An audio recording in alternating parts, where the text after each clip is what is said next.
Forward. On the eve of the Mid-Autumn Festival, my husband's white moonlight posted a pregnancy photo on social media.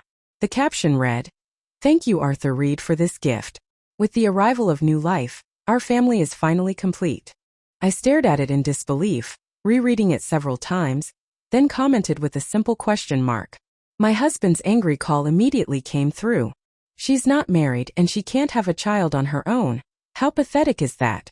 I was just helping her experience the joy of motherhood. It doesn't affect our life together." In the background, I could hear his white moonlight crying and complaining.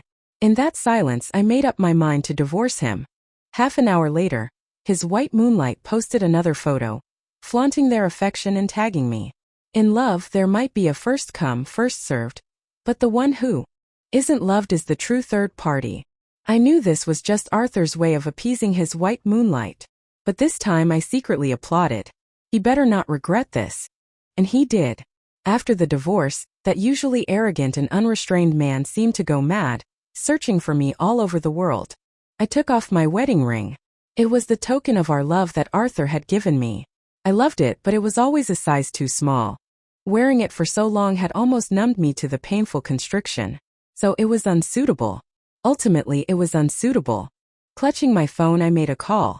"Mom, I'm getting a divorce." My mother was briefly silent, then gently persuaded. "Are you sure you've thought this through?" I firmly said, "Yes." My mother, as always, stood by me unconditionally. "If that's the case, come home and take over the family business. You should at least succeed in one arena, be it love or business. I believe my darling can carve out her own empire." My eyes welled up and I choked out a yes. Before tonight, I thought I had found a good man. I mistakenly believed Arthur was a man worthy of a lifetime's trust. He didn't smoke, didn't drink. He seemed like a refined gentleman.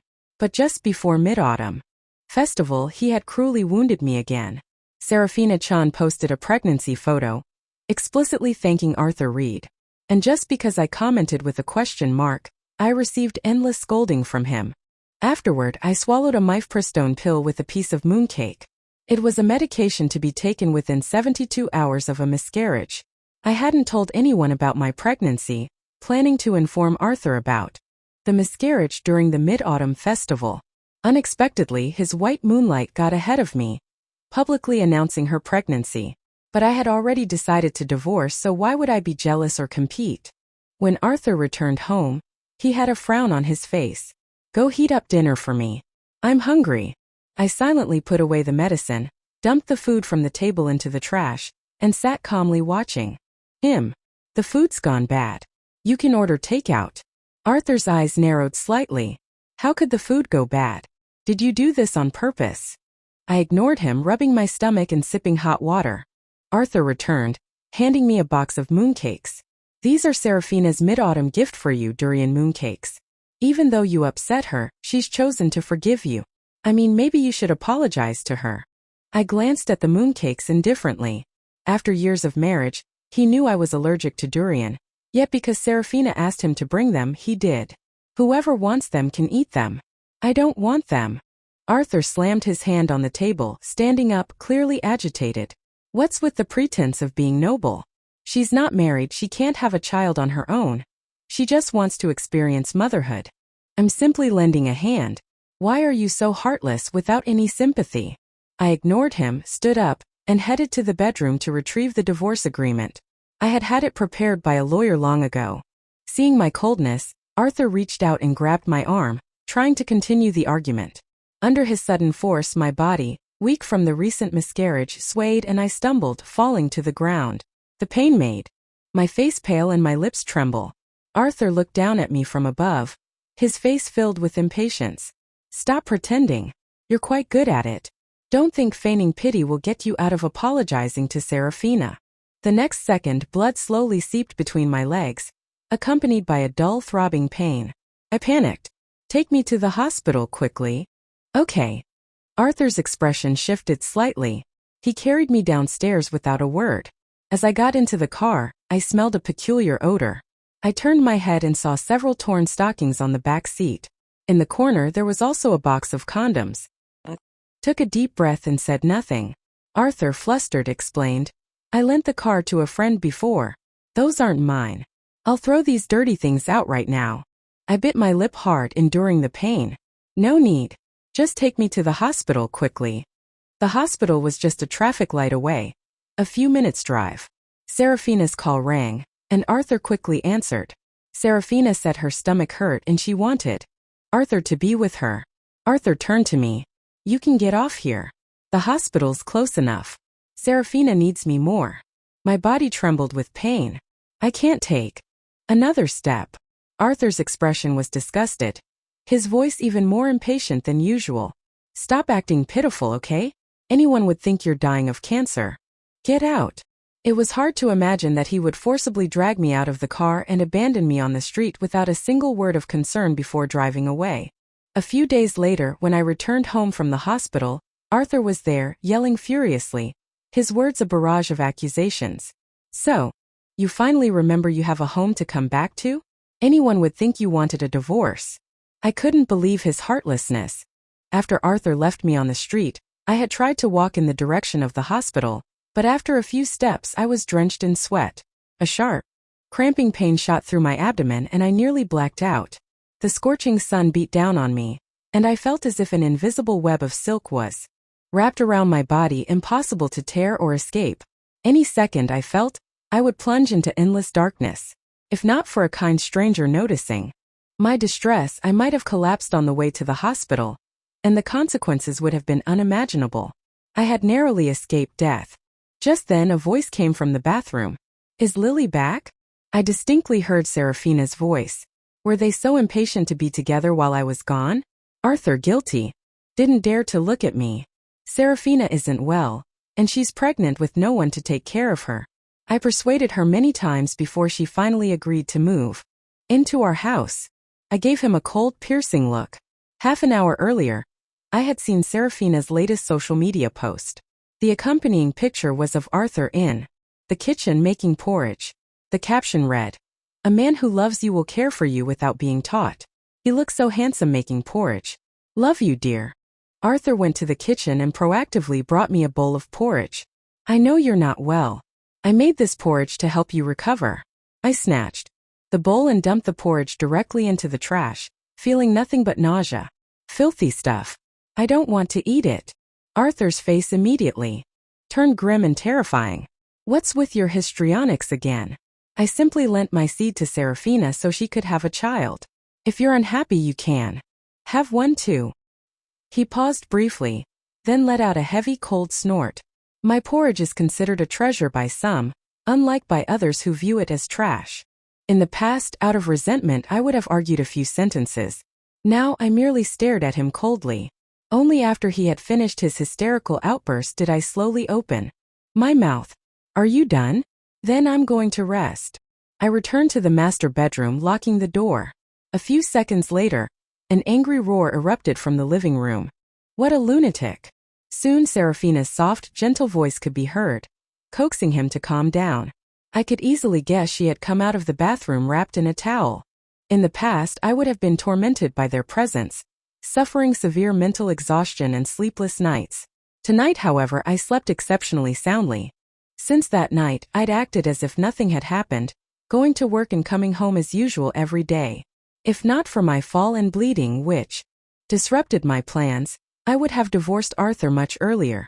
When I came home and saw Arthur and Serafina, I simply ignored them, not saying a word. The next time I spoke was at a classmate's wedding banquet. Arthur, accompanied by Serafina, brazenly sat at the same table as me. Under the dazzling lights of the banquet hall, soft, distant wedding music played, creating a romantic atmosphere. Serafina, moved by the occasion, cried several times, each tear meticulously wiped away by Arthur. In front of everyone, Serafina, blushing and emboldened, asked Arthur, "Marriage is so wonderful. If I had appeared first, Arthur, would you have married me?" I could feel all the strange, pitying and mocking gazes turning towards me. Arthur also turned to look at me. I let out a dry chuckle. Did Arthur actually think I would go crazy and cause a scene? He wasn't worth it. Serafina repeated her question. "Arthur, would you have married me?" Arthur no longer hesitated. He turned to Serafina and nodded heavily. "Yes." Instantly, Serafina rushed into Arthur's arms, putting her arms around his neck. and initiating a kiss. I, meanwhile, remained a detached outsider, eating and drinking as I pleased, refusing to let Arthur affect my well-being. Upon returning home, I received a message from my mother.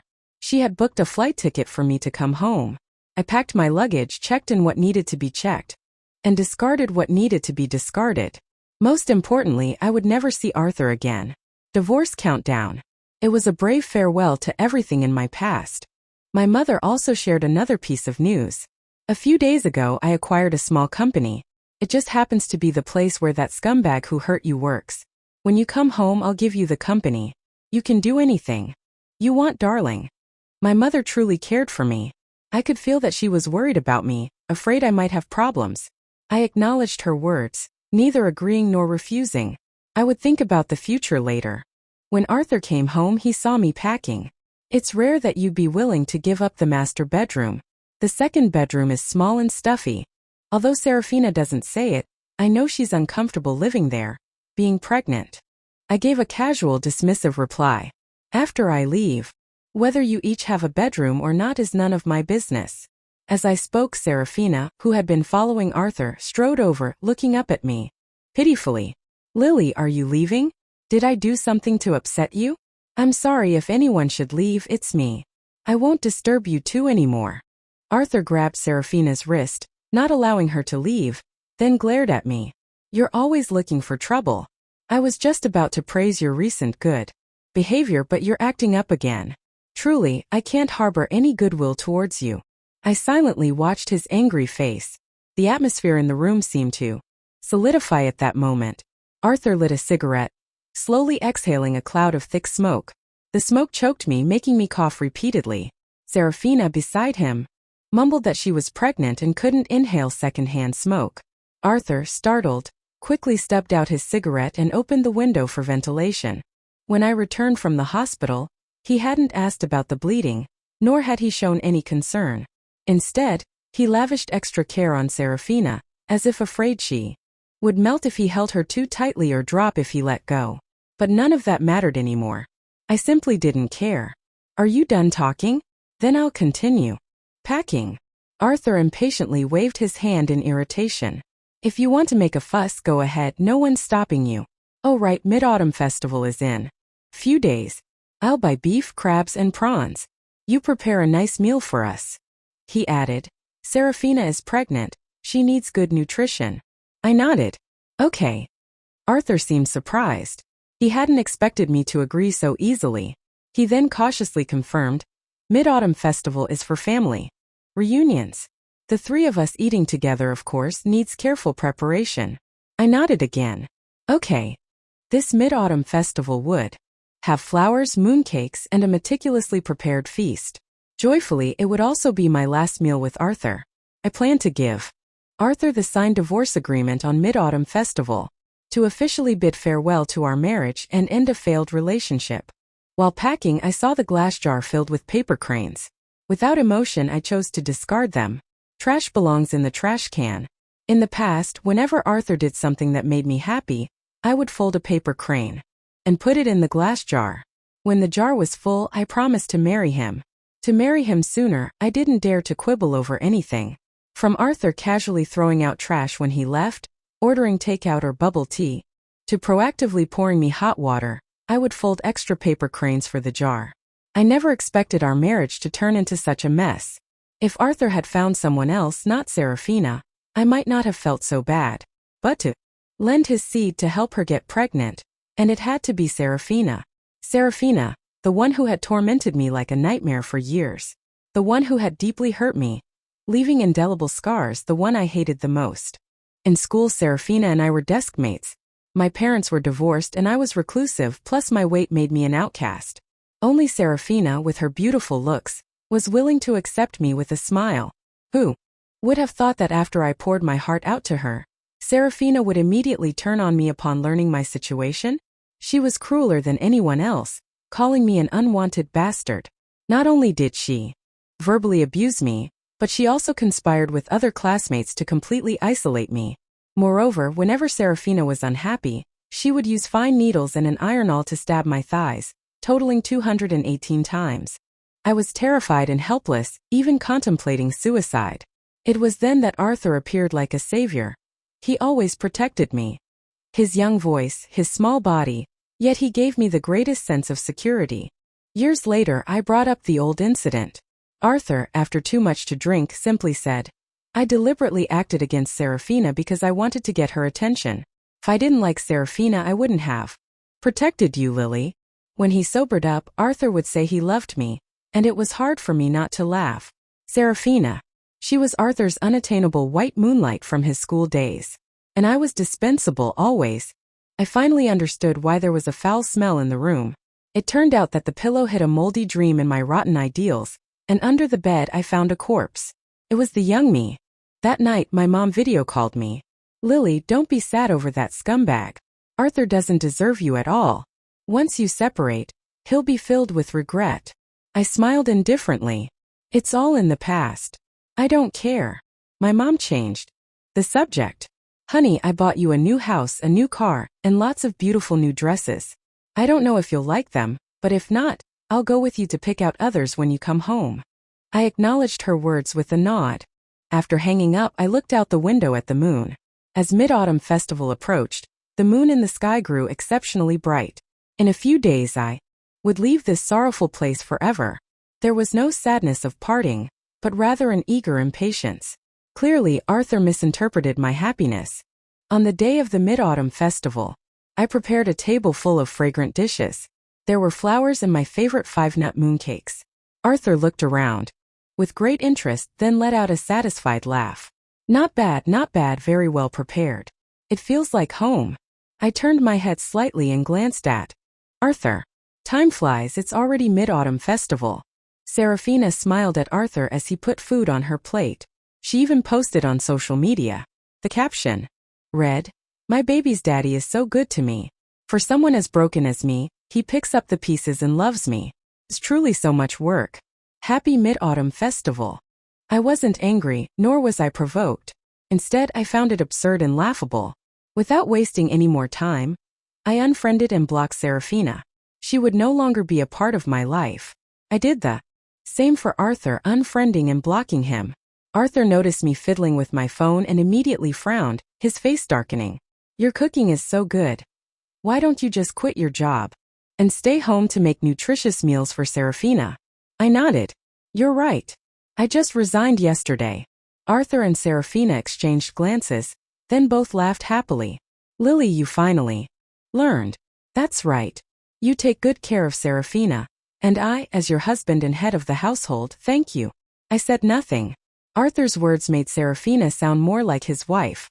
Serafina moved her chopsticks and placed a chicken drumstick in my bowl. "Lily, thank you. I knew our friendship runs deep. We're good friends and sisters. For life." "No problem." My expression was calm.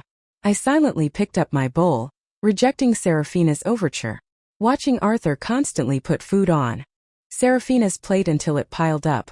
While my own bowl remained empty, I felt nothing.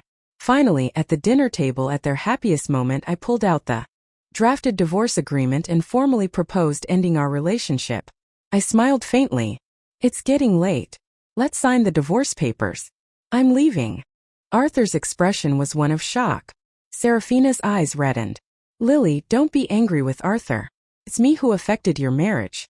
I'll leave now. Having Arthur's child is already enough for me."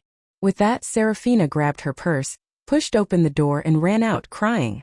Arthur, realizing what had happened, glared at me fiercely. "You have such a wicked heart." Arthur went after Serafina. Looking at the empty room, I sliced my favorite 5-nut mooncake and slowly ate it while admiring the moon. The full moon on the 15th, after all, is never as round as the one on the 16th. They say the moon in the sea is the moon in the sky, and the person before your eyes is the one in your heart. Later I understood that the moon in the sea cannot be retrieved, and the person in your heart is unattainable. It's fine. It's just back to how it was. The next day, I went to the Civil Affairs Bureau. Outside the Civil Affairs Bureau, Arthur was squatting on the street, smoking. Seeing me, he stomped out his cigarette. His eyes were bloodshot, showing he hadn't slept. "Well, last night. Are you trying to use divorce as an excuse to make me look at you again? How long are you going to keep this up?" I pushed my glasses up my nose and looked directly at Arthur. You don't actually think I'm divorcing you to keep you, do you? Arthur let out a heavy scoff. Isn't that it? I just lent my seed to Serafina. Is it really necessary to cause all this trouble? I didn't waste words. Discussing this topic anymore was pointless. Let's go into the Civil Affairs Bureau. The procedures were quick. Both parties agreed. Then came the 1-month divorce cooling-off period.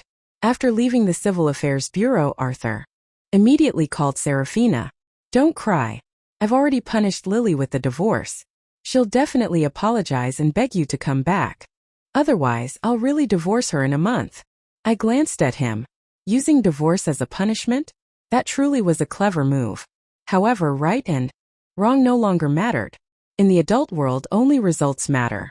There was no need to invest any more energy in this relationship. It was over. Today, I was holding my plane ticket, ready to leave this city. At noon, I arrived at the airport on time, but Arthur's call rang. Lily, where are you? Did you really have miscarriage a few days ago? I could hear the pain and hoarseness in his voice. I said nothing and promptly turned off my phone. I closed my eyes but could still feel the dull ache. From that day, my chest felt like it was burning. I wasn't surprised that Arthur knew about my miscarriage. There were too many ways he could have found out. The medication I took, the hospital records, my weak body, my strict dietary restrictions, or even the things I bought online. Whatever he intended to do after finding out, it no longer mattered to me. After takeoff, looking at the scenery outside the window, I drifted off. Only then did I realize that I had never truly been cherished. When my period pain was so bad I couldn't get out of bed, I had to call emergency services myself. When I broke my leg, I silently endured the pain, not even daring to cry. Even when the plumbing at home broke, I had to fix it myself. I guessed that if Serafina encountered such difficulties, she would cry and beg Arthur for help. And Arthur would undoubtedly dote on Serafina even more. The crying child gets the candy, the sensible child gets no affection. I understood this principle, but I felt it was no big deal. I didn't care for it. After getting off the plane, my mother was already waiting. Radiant, elegant, and even more beautiful than I remembered. I spotted her in the crowd immediately. My mother's eyes teared up, filled with concern. You must have suffered, darling. I smiled easily. I'm fine. I, who hadn't suffered from insomnia in a long time, found myself unable to sleep tonight. Pain approached my mind like a gentle breeze. Before I could react, a chaotic, fragmented abnormality swept over me, as if countless tiny insects were biting me, leaving me feeling utterly uncomfortable. That night, my mother also suffered from insomnia. She came to me. Do you remember why your father and I divorced? I served the whole family at home like a nanny, dedicating myself day in and day out. He never appreciated it. I listened quietly, saying nothing. My mother's eyes reddened. He said he would provide food and lodging, but other living expenses had to be split 50-50. Yet, he even made me pay for his cigarettes. That's when I realized I needed to take control of my own life. In the past, I didn't understand why my mother divorced and went to a strange city to start a business. Now, I understand that in a relationship, when the one who's been exploited refuses to cooperate, they're called heartless, and the family eventually falls apart. I hugged my mother. Unbeknownst to me, I had also become the person I least wanted to be. So, I also got a divorce. Without Arthur, my body recovered remarkably fast. Every day, I drank chicken soup lovingly made by my mother. She also took me on trips from time to time. I acquired many new clothes, a new house, a new luxury car, and even the company where Arthur worked, all gifted to me. I lived in a spacious villa with garden landscaping, valued at several million. I drove a Porsche to and from work, quite suitable as a daily driver. I began to immerse myself in my career, becoming the ice-cold CEO in the eyes of my employees. Everything slowly started to get better. But Arthur refused to give up. I had blocked and deleted him, so he switched to other phone numbers. Wife, where are you? I miss you. How's your recovery after the miscarriage? Don't let your stomach get cold. I was wrong before, just forgive me this once. Can we not divorce? I didn't reply, continuing to block and delete his contact information. During this time, Arthur, unwilling to give up, even called the police and persistently harassed me. I answered his call, utterly exasperated. Not bothering me is the greatest care you can show. A hoarse voice came from the other end. Arthur was anxious and tense. Wife, I don't want to lose you. Come home. Disgusted by his words, I decisively hung up. I couldn't help but flash back to memories of our time together. Then I chuckled self-mockingly. A perfect marriage is an ideal that doesn't actually exist. Men at the bottom seek to continue their lineage. Middle-class men seek helpers. Upper-class men seek benefactors. Marriage fundamentally is a partnership. I didn't need to force it to be love. I had learned a lot. In youth, loving anything is not too much. In maturity, giving up anything is not a mistake. I above all should love myself. After work, my mom returned home, approaching me without even changing her shoes. She opened her mouth, looking as if she had something to say but hesitated. What if he doesn't agree? During the 1-month divorce cooling-off period, if even one party doesn't agree, the divorce can't proceed. I handed my phone to my mom. It showed dozens of missed calls from Arthur's changing phone numbers and hundreds of intercepted messages. My reply was very direct, just one line. Signing the divorce papers is your last shred of dignity. Otherwise, I don't mind making a scene. My mom breathed a long sigh of relief and chuckled. You're much braver than I was.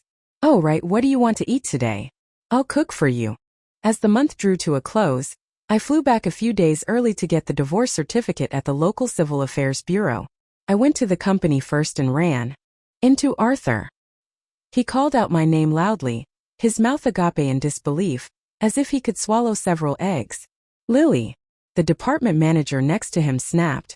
Call her Ms. Miller. This is our new boss at the head office. If you can't speak properly, shut up. Arthur not only lost face but also publicly apologized to me. I didn't even glance at Arthur throughout the whole exchange. He was just a small team leader in a branch office, without even the chance to speak to me. It wasn't until I had left that Arthur, still frozen in place, finally shook his head and snapped out of his daze. Soon, a commotion erupted from the company. I looked out the window. Arthur was kneeling on the ground, holding a bouquet of flowers. Lily, I love you. Please forgive me. Employees, oblivious to the context, began to whisper. I heard Arthur is married and has a mistress. Now he's openly confessing to the new female boss. The female CEO is so beautiful. How could she ever fall for a scumbag like Arthur? A piece of dog excrement can never cling to a beautiful flower.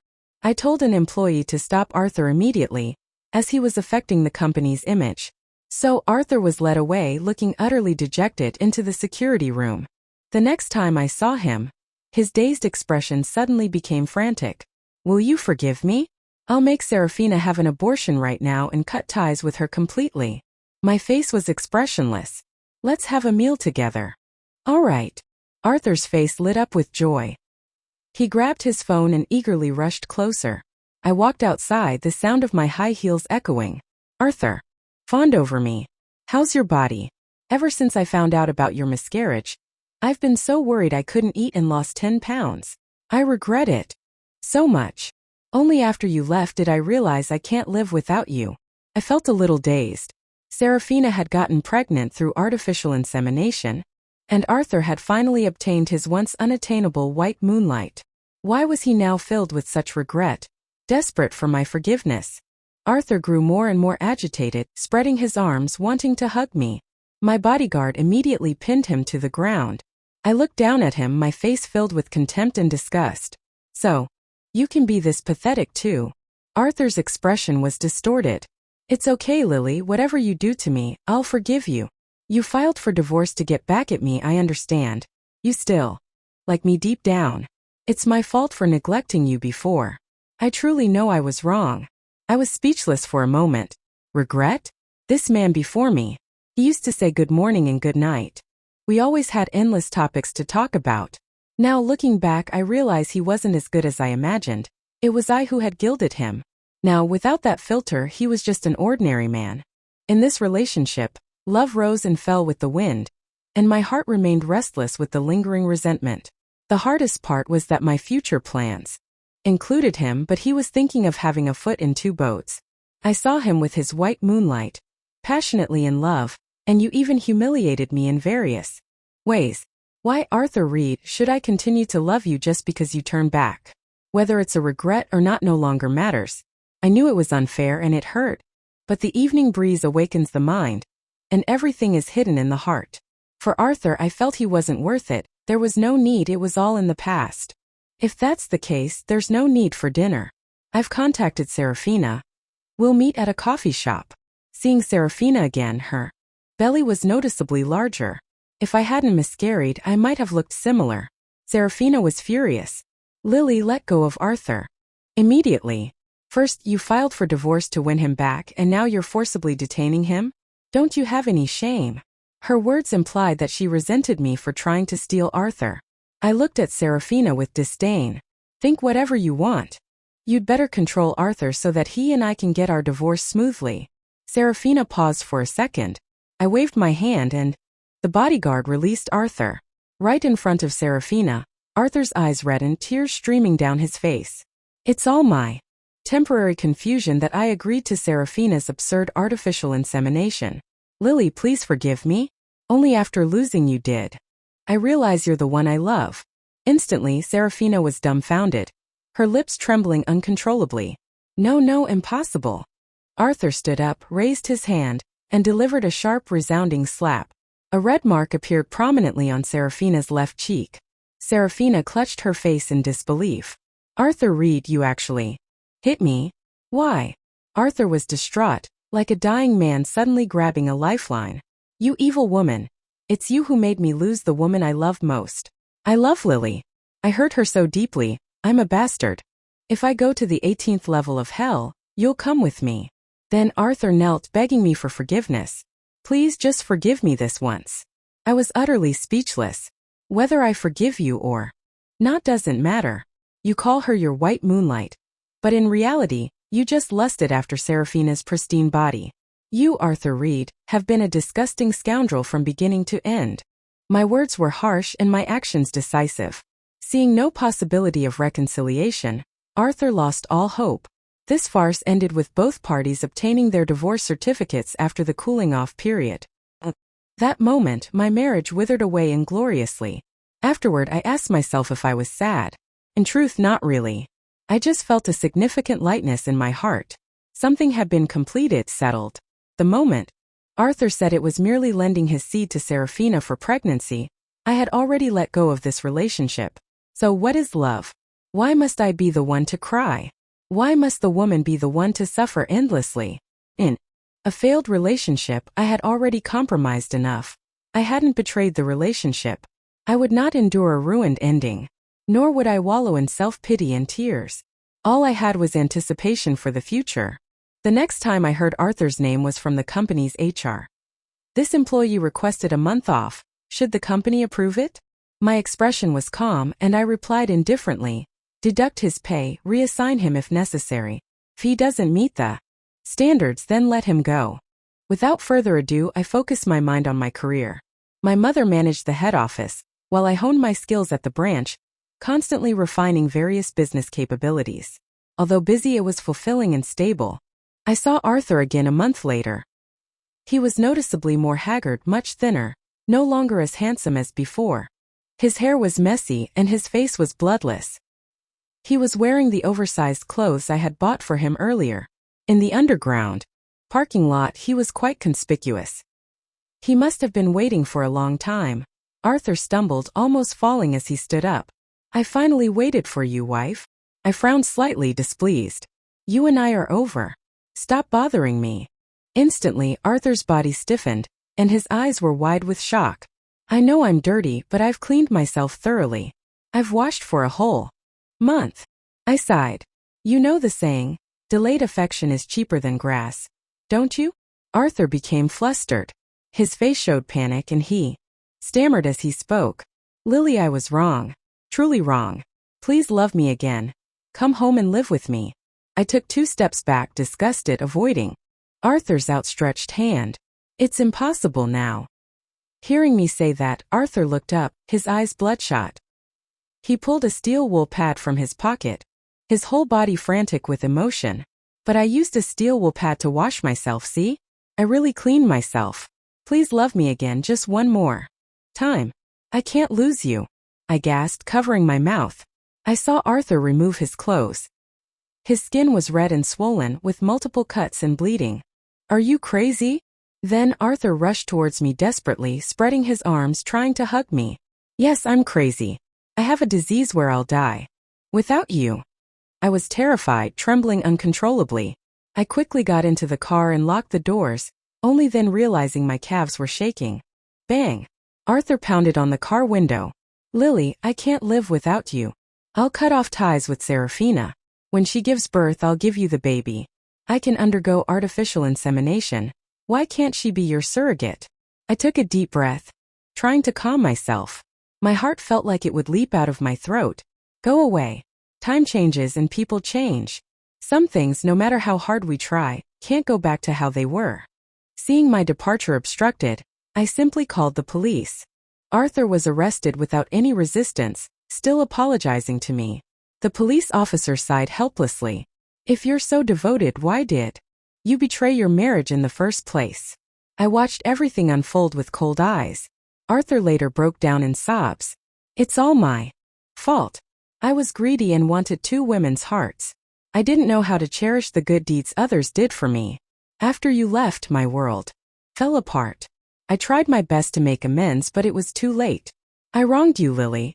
We could have had a complete and happy marriage. Indeed, some things are only realized after they are lost. Arthur was filled with remorse, but I would absolutely not forgive him. Far from feeling pity for Arthur, his desperate repentance felt like a moral blackmail. In the end, Arthur paid compensation and spent a few days in custody. 6 months later, through my mother, I heard some more news about Arthur. Arthur and Serafina had broken up. It even led to a murder case making national headlines. My mother told me that Arthur had lost his job and his financial source, and he and Serafina fought constantly.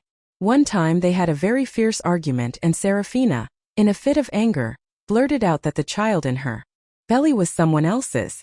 Arthur naturally could not tolerate such a thing, so he pressed Serafina for answers. Serafina initially refused, explaining she had misspoke, but Arthur snatched her phone and found chat evidence of her infidelity. The gist was that the other man had abandoned Serafina, and the child in her belly was not Arthur's at all. Arthur instantly flew into a rage. I lost so much only to become a cuckold. Serafina, do you have any conscience? Oh, you're one to talk about conscience. Serafina, having nothing left to lose, refused to back down. As I heard this part of the story, I couldn't help but recall the past. Back then I loved Arthur without reservation. While he was away on a business trip, I saw through surveillance footage Serafina, wearing my nightgown, lying in Arthur's arms, both of them in my marital bed. I returned home and erupted in a furious rage. Arthur, however, lightly replied, "You're married to me now, you're not worth much. Besides, what man doesn't fool around? If you can't stand it, you'll just have to." That night, Arthur's conscience, along with the taste of his white moonlight, vanished. Their behavior escalated, openly flirting, and publicly announcing the pregnancy. The reason he was so shameless was my deep love for him, which allowed him to hurt me repeatedly. But Arthur forgot. There was only one Lily Miller in the world, and there would never be another. When he realized he had lost me, Arthur regretted it, confessing his mistakes, expressing deep remorse, even kneeling and sobbing. My mother paused, looking at me with heartache. My poor daughter. I, however, had come to terms with growing up happens in an instant. Business can be about exchanging one thing for another, but marriage isn't about trading hearts. So I never dwell on the past. Finally, Serafina and Arthur got into a physical altercation. Serafina rushed out of the kitchen with a knife. What makes you think your genes are so great? Why would I choose you for artificial insemination? Phew. Have any shame, just be a willing cuckold, otherwise, I'm not to be trifled with. Arthur mistakenly thought she was just bluffing. What's so noble about you? You worn-out shoe abandoned by another man. Serafina's eyes reddened with rage, and she actually started slashing at Arthur with the knife. I'm not a worn-out shoe, you're the unwanted man. Crazy woman. Arthur also fought back desperately. In their struggle, Serafina stumbled and fell to the ground. Her head hit something hard, a sharp-clip hairpin in her hair, causing immediate brain death. When paramedics arrived for Arthur, He had already lost too much blood and died. I gasped, a cold shiver running down my spine.